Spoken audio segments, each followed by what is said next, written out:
नमस्कार साथियों, आप सभी का उत्कर्ष के डिजिटल मंच पर हार्दिक स्वागत है। बिल्कुल साथियों, जो क्लास 9th के स्टूडेंट्स हैं और जो तैयारी कर रहे हैं यहाँ पर बढ़िया से अपने एग्ज़ाम की, क्योंकि राजस्थान ने बोर्ड के द्वारा क्लास 9th और क्लास 11th के जो है एग्ज़ाम जो है वो लॉन्च कर दिए, एग्ज़ाम शुरू हो चुके हैं। और ऐसे में उन स्टूडेंट्स के लिए बहुत बड़ी प्रॉब्लम्स आ रही है जिनका अब होने वाला पेपर है दोस्तों साइंस का।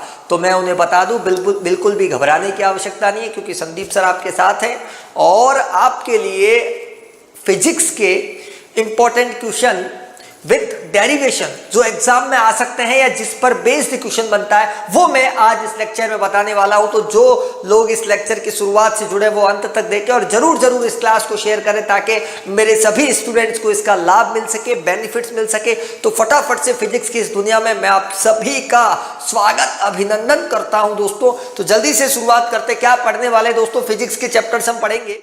जितने भी डेरिवेशंस है इंपॉर्टेंट वो मैं आज आपके साथ डिस्कस करने वाला हूं। तो आप सभी लोग जो है वो मेरे साथ जल्दी कनेक्ट हो जाइए। और सबसे पहले हम बात करते हैं दोस्तों, यहां पर जो चैप्टर है गति पर बात करते हैं। गति अर्थात यहां पर संदीप सर लेकर आ चुके हैं मोशन। दोस्तों मोशन के अंदर जो इंपॉर्टेंट सवाल है जो मैं आपको बता दूं, पहला जो सवाल है वो है दोस्तों दूरी और विस्थापन में अंतर।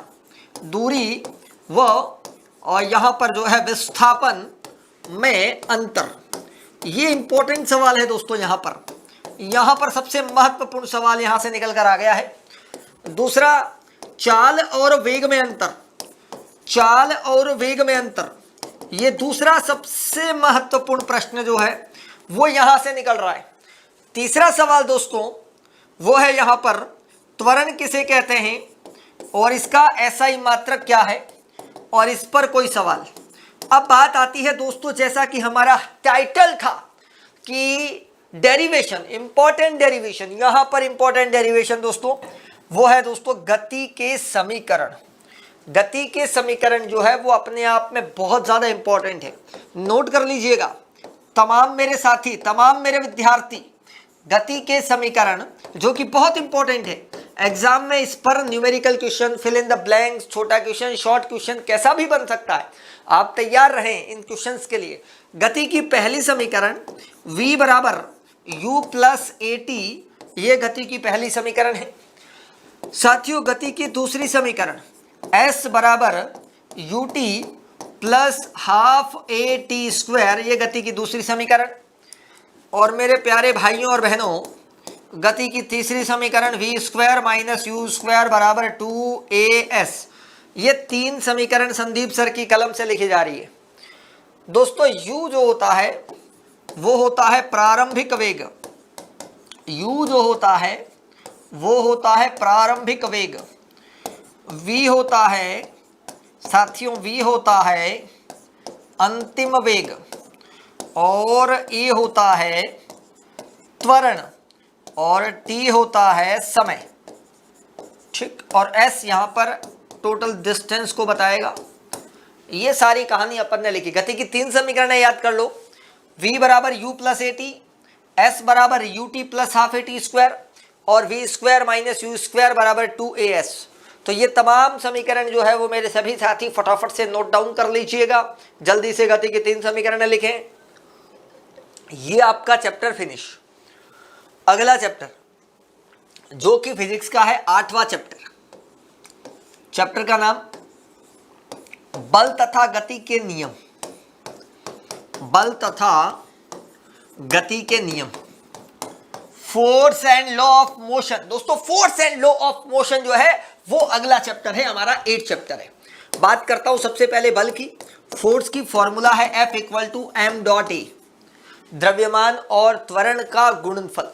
F equal to M dot A, द्रव्यमान और त्वरण के गुणनफल को बल कहते हैं और इसका मात्रक क्या होता है, न्यूटन होता है। संतुलित और असंतुलित बल में अंतर। संतुलित व असंतुलित बल में अंतर, ये सबसे इंपॉर्टेंट टॉपिक। ये तो हो गई बल की कहानी, ये तो हो गई दोस्तों बल की कहानी।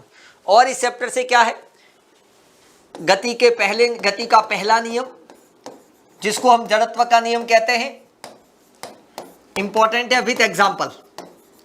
विथ एग्जाम्पल मतलब आपको उदाहरण के साथ इसको एक्सप्लेन करना है। दूसरा मेरे भाइयों मेरी बहनों, गति का दूसरा नियम, इसका छोटा सा डेरिवेशन है, वो मैं अभी करवाने वाला हूं, इंपॉर्टेंट है। तीसरा गति का तीसरा नियम, क्रिया प्रतिक्रिया का नियम, इसका उदाहरण बहुत बहुत ज्यादा इंपॉर्टेंट, क्रिया प्रतिक्रिया बहुत ज्यादा इंपॉर्टेंट, ये इंपॉर्टेंट टॉपिक सारे आ गए। ये एक डेरिवेशन है, वो मैं अभी यहां पर आपके सामने पेश कर रहा हूं, गति का दूसरा नियम। ठीक है दोस्तों, संवेग संरक्षण का नियम, गति का दूसरा नियम, जरा ध्यान से देखिएगा। सबसे पहले अपन ने लिखा P1 m dot u, m मतलब होता है द्रव्यमान और u होता है प्रारंभिक वेग। P2 m डॉट v, दोस्तों m डॉट v, अब क्या कर रहे हैं, संवेग में परिवर्तन की दर। साथियों संवेग में परिवर्तन की दर कैसे लिखेंगे, P2 minus P1 upon T। P2 कितना है, mv mu अपॉन में T। हमने m कॉमन ले लिया, v माइनस u अपॉन में T, बिल्कुल ठीक। अभी आपने लिखा v minus u upon T को अपन क्या लिखेंगे, a, तो अपन ने लिखा ma। कहानी खत्म दोस्तों, कहानी खत्म, ये कहानी खत्म, क्योंकि v minus U upon T M A, तो ये आ गया f। ठीक है, और f बराबर आ जाएगा k डॉट एम ए, और इसी k की वैल्यू हो गई 1, तो f इक्वल टू आ गया M A. f equal to क्या आ गया, एम ए। वापस बता देता हूं, P1 पहला संवेग, प्रारंभिक संवेग m dot U, P2 m dot v अंतिम संवेग। हमने लिखा संवेग में परिवर्तन P2 माइनस P1, संवेग में परिवर्तन की दर P2 minus P1 upon T, upon में T दोस्तों, क्योंकि दर आ गया यहां पर। ठीक, m कॉमन लिया, v minus U upon T, और v minus U upon T जो है उसको बोलते हैं a। तो हमारे पास वैल्यू क्या आएगी, f equal to k dot M A. ये हमारे पास दूसरा चैप्टर, मतलब फिजिक्स का 8वां चैप्टर हमारी बुक के अकॉर्डिंग एनसीईआरटी का, और यू फिजिक्स का 2nd चैप्टर। ठीक है, अगला मेरे पास जो लिखा हुआ आ रहा है यहां पर 9वां चैप्टर, हम 9वें चैप्टर में आ गए। क्या कहता है हमारा 9वां चैप्टर दोस्तों, गुरुत्वाकर्षण, ग्रेविटेशनल। 2 डेरिवेशन है, बड़े महत्वपूर्ण है। गुरुत्वाकर्षण इंपॉर्टेंट डेरिवेशन ग्रेविटेशनल वाले चैप्टर से। पहला है गुरुत्वाकर्षण का, पहला है गुरुत्वाकर्षण का सार्वत्रिक नियम। गुरुत्वाकर्षण का सार्वत्रिक नियम, गुरुत्वाकर्षण का सार्वत्रिक नियम। ए एक ऑब्जेक्ट है, बी एक ऑब्जेक्ट है, इसका द्रव्यमान कैपिटल एम, इसका स्मॉल एम, दोनों के बीच की डिस्टेंस है d। अब सॉल्व करते हैं। हमने लिखा f समानुपाती m dot m, equation number 1, f व्युत्क्रमानुपाती 1 upon D square, equation number 2, समीकरण 1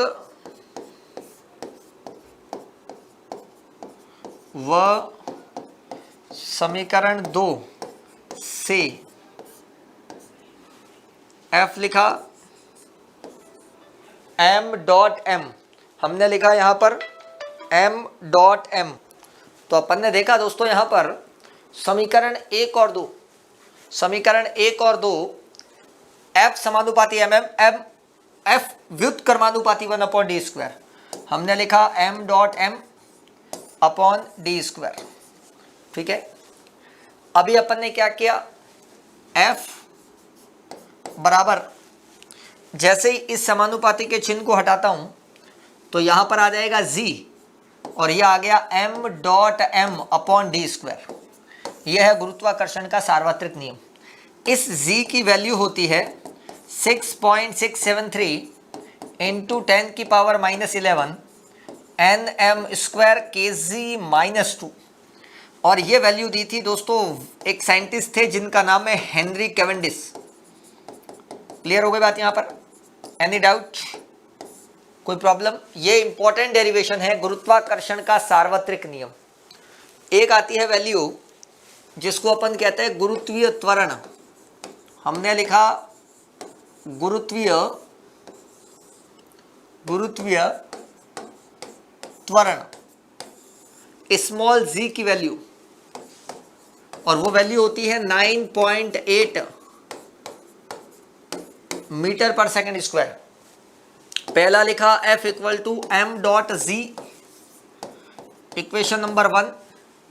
दूसरा F equal to z mm upon D square, equation number 2।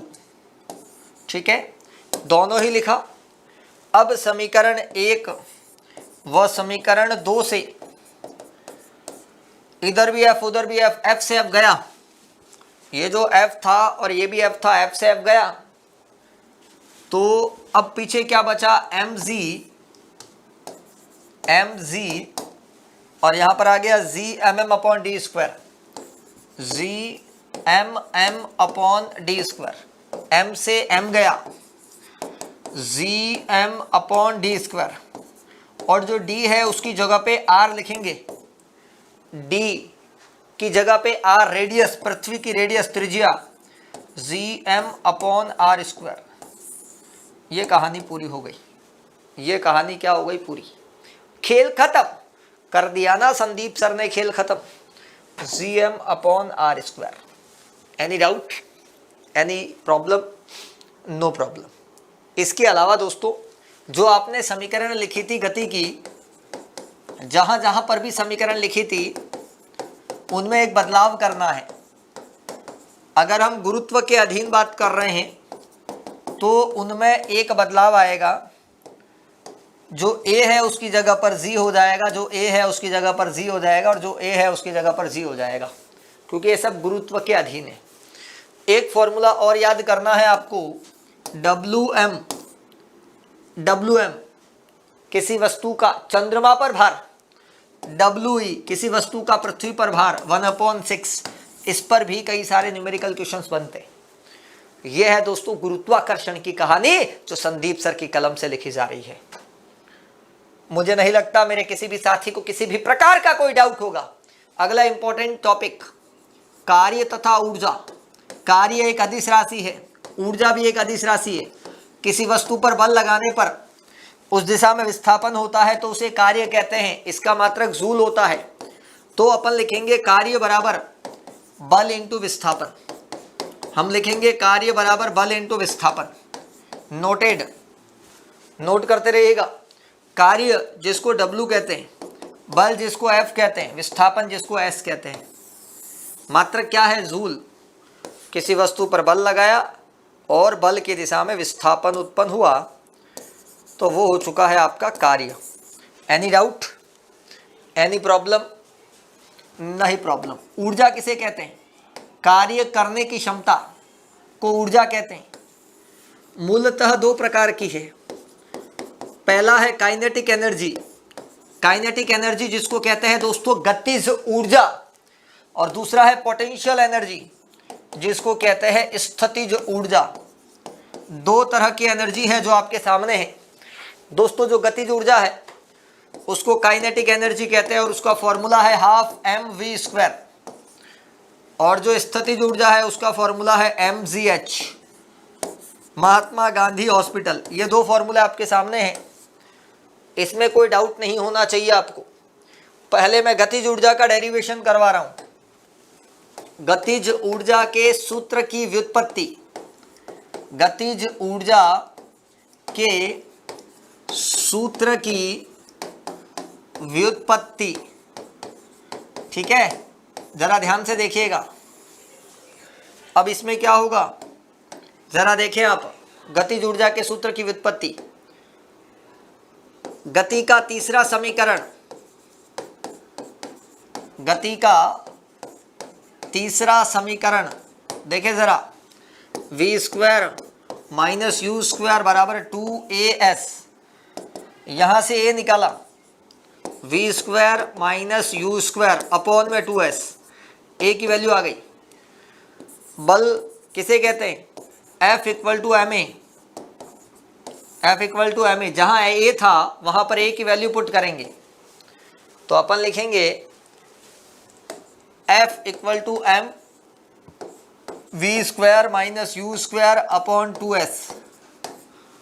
फिर लिखा कार्य बराबर बल इंटू विस्थापन, बल कितना है, ये रहा, F की वैल्यू रखो यहाँ पर m, V square minus U square upon 2s dot s, s से s गया, हमारे पास वैल्यू आ गई w बराबर m V square minus U square upon 2, अलग कर दिया, m इससे मल्टीप्लाई हुआ m वी स्क्वायर, m इससे मल्टीप्लाई हुआ m U square upon 2, values क्या आ गई जरा देखें, half M V square minus half M U square, ये आपके सामने पहला डेरिवेशन आ गया है यहाँ पर गतिज ऊर्जा का। दूसरी तरफ मैं बात कर रहा हूं यहाँ पर पोटेंशियल एनर्जी की, मैं बात कर रहा हूं यहाँ पर पोटेंशियल एनर्जी की, स्थितिज ऊर्जा की,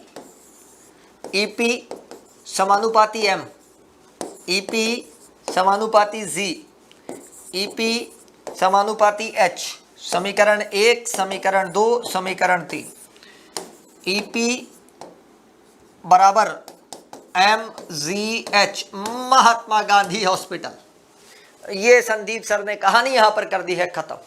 बिल्कुल दोस्तों, ये स्थितिज ऊर्जा की कहानी खत्म कर दी। और अंत में ध्वनि करके एक चैप्टर है, उसमें अपश्रव्य, श्रव्य, पराश्रव्य में अंतर, ध्वनि का परावर्तन, अनुरणन, इस तरह के छोटे छोटे प्रश्न जो है वो वहां पर बनते हैं दोस्तों। तो ये संदीप सर ने कहानी जो है वो आपके सामने रखी है, फिजिक्स की कहानी। मुझे नहीं लगता मेरे किसी भी साथी को, किसी भी व्यक्ति को, किसी भी बच्चे को कोई डाउट हो, बिल्कुल नहीं होगा दोस्तों। एग्जाम से पहले आपके लिए महा मैराथन क्लासेस है, संदीप सर की साइंस की लंबी क्लासेस, मैराथन क्लासेस जो है यूट्यूब पर शेड्यूल चेक कर लेना, संडे को सुबह होगी क्लास, तो आप लोग जरूर उस क्लास में रहे, एक बार देख लेना, ठीक है। तो इस तरह की कक्षाएं केवल 9th के विद्यार्थियों के लिए, ताकि आपकी परीक्षा बेहतर हो, बढ़िया हो, अच्छी परफॉर्मेंस हो और 10वीं का बेस हमारे लिए मजबूत हो सके। इन्हीं शुभकामनाओं के साथ आज आपसे विदा लेते हैं दोस्तों, और आपको परीक्षा के लिए ढेर सारी शुभकामनाएं उत्कर्ष परिवार की ओर से। बहुत बहुत धन्यवाद आप सभी का।